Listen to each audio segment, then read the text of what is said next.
বাঙালির 12 মাসে 13 পার্বণ এক প্রকার লেগেই আছে। এমন কোনো মাস নেই এই মাসে বাঙালি কোনো পুজো নেই। চৈত্র সংক্রান্তিতে হয়েছিল চড়ক পুজো। চড়ক পুজো মূলত শিবের পুজো। এই পুজোর রেশ কাটতে না কাটতেই শুরু হলো বাসন্তী দেবীর পুজো। মূলত দেবী দশভুজার কালের পুজো হচ্ছে বাসন্তী পুজো।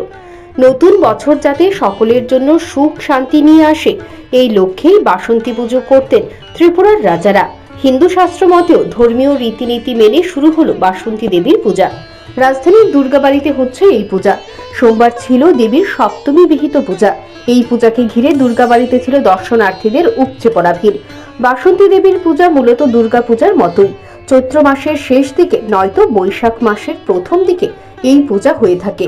বাসন্তী পূজার সঙ্গে রাজন্য স্মৃতি বিজড়িত। তবে রাজ্যের সকল মানুষের কল্যাণ মঙ্গলের জন্য এই পূজা হয়ে থাকে বললেন দুর্গাবাড়ির পুরোহিত। সপ্তমী পূজা হচ্ছে, এখন বলিদান হবে, তারপর 12টায় মার ভোগ হবে, বিকেলবেলা সন্ধ্যা 7টায় মার আরতি হবে, তারপর মার লুচিয়ে ভোগে বন্ধ হয়ে যাবে। মূলত কি উদ্দেশ্য নিয়ে রাজারা এই পুজোটা করেছিলেন? এটা মহারাজ সুরত করেছিলেন। মহারাজ সুরত মেধস্মণির আদেশে বসন্তকালে দেবী দুর্গার আবাহন করেছিলেন। তখন থেকেই এই বাসন্তী দেবী নামে, বসন্তকালে যেহেতু পুজোটা সেজন্য বাসন্তী দুর্গা নামে পরিচিত।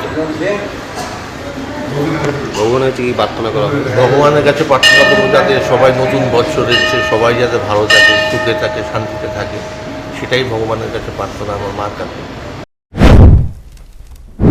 কালক্রমে দেবীর অষ্টমী, নবমী ও দশমী বিহিত পূজা অনুষ্ঠিত হবে। তবে শরৎকালে যেভাবে আনন্দ উৎসবের মধ্য দিয়ে দুর্গাপূজা হয়ে থাকে, সেইভাবে বাসন্তী দেবীর পূজা হয় না। এক কথায় নিয়ম রক্ষার্থে হয়ে থাকে এই পূজা। Bureau report, news prime Tripura.